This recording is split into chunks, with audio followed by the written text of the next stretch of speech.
I've heard people say 17 years and counting since the beginning of Marianas Trench. I don't know if that's accurate or not. Our first album came out at the very end of 2006. But for me, it also just feels like a lifelong project. Like there's always been like there were rotating members and different band names and different this and that. So to me, it's just kind of like one lifelong project at this point. I enjoy making the music videos, and I enjoy adding like acting challenges to it and stuff because as a kid, I had a real love of acting and theater and of music, and I wasn't sure which one I wanted to do. So I sort of was working on the skills for both professions, and that has been something that's great to enter into music videos, and especially if you're the one coming up with the idea, you can give yourself all the challenge you want, acting-wise. I also think that there's a lot more acting to the job in general than people necessarily would think. I mean, even right now, like you're on, right? Like you're on camera, so you're performing in some way. But especially being on stage, I find I definitely think of that frontman of the band as like a character that I've created that I play on stage, and it's much easier to access that, especially when you're having a terrible day, because that's going to happen. Like we all have like some sort of like, you know, some life tragedy happens, and you're still on stage that night, or you're still on camera that day, and you can't do that unless you like have a real character that you can sink into. Sometimes I kind of do write albums that way too. Like I sort of think of it like method acting, where you know, you come up with a concept. Like when we did Astoria, we came up with this whole 80s adventure movie thing, but it wasn't just that. It was like I turned my place into like an 80s studio, and I started dressing like an 80s rock star, and I grew my hair out, and I was wearing leather pants to the studio, which, why would you do that? But I was like staying in character for the piece, you know.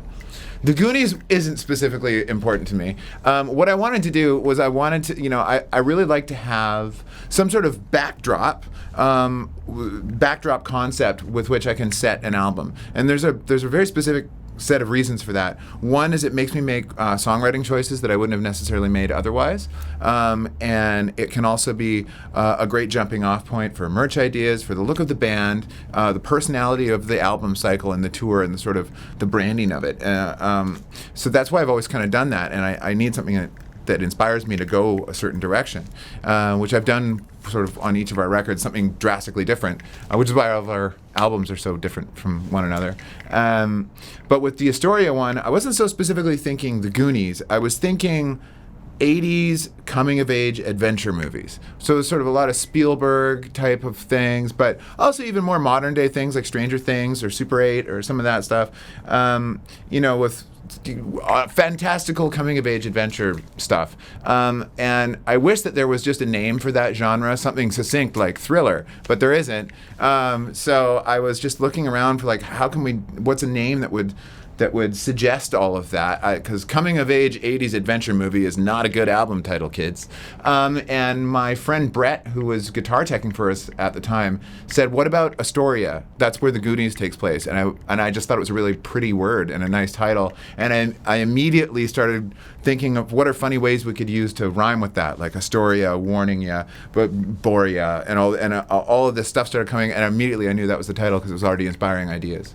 When I write for other people, it's a different exercise. I don't necessarily need the narrative backdrop for that, but I do need to know what's the personality of the artist. It's a very different exercise doing that, and it's a great tool for any songwriter. Like even before I ever had gigs doing that, one of my own personal writing exercises would be to pick an artist that I like, past, present, whatever, and be like, how would I approach writing a song for that band or for that artist, and then just try something and see what happens. And then so that's kind of what I apply to writing for someone else. Now these days, you know, a lot of pop acts, the singer isn't necessarily, the artist isn't necessarily all that involved in the product that we're seeing. It's like talented producers and songwriters and talented singers too. I'm not taking away from those people, but it can be difficult writing songs in those scenarios because sometimes you're writing for like a committee. You know what I mean? You're not like sitting down with your friend and being like, all right, let's talk about love or what, some big emotion that we all want to write about. It's like you get a checklist from a record label that says, okay, this is the genre we want, this is the lyrical type of content we want, here's the examples of other artists that we want this song to sound like, and then inevitably sometimes you'll do that and then they'll go, well, it sounds too much like this other person. You're like, what? But I do like the challenge of it because it also forces you as a writer to write things. It's not what you want, and it's not what you think is best. It's what the artist wants and what is best for that person.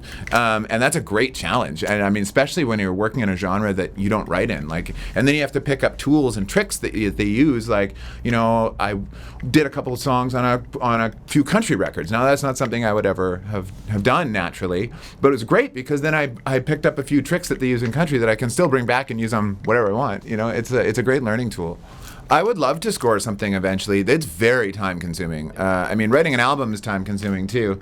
You know, but scoring a movie, yeah, I would absolutely love that. I've never had the chance to do something like that, but I would need a good 6 months to a year of my life free to be able to do that, and that has not presented itself just yet. Playing the peony is great for me.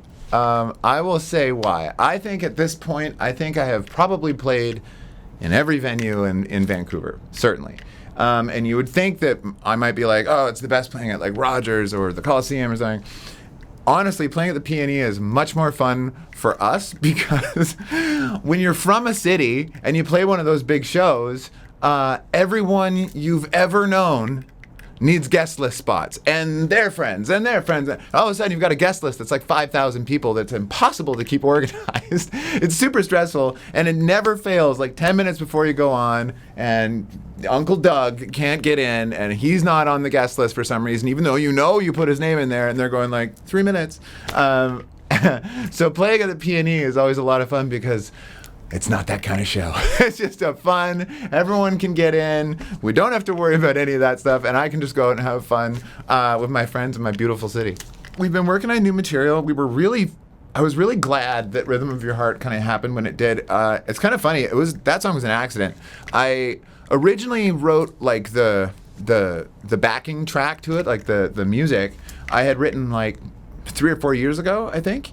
And then I never had a good melody, never good words, and I just kind of forgot about it. And then I was sort of around Christmas time, I was just kind of like going to work on some stuff, wanted to work on something, and I was actually looking for a different old idea, and there was a song that was just called Keyboard and Horn Riff, and I was like, this is probably the one. And I opened it, and it wasn't. It was the Rhythm of Your Heart track, and I went, oh, right, I forgot this even existed. And then the song finally presented itself, which is why we kind of just put it out in between albums, so that there's like a single in between. And then somehow it ended up being like one of our like longest running radio singles, I think, in our whole career. It's still in the top 20 7 months later. It's crazy. I don't know how that happened, but it's awesome.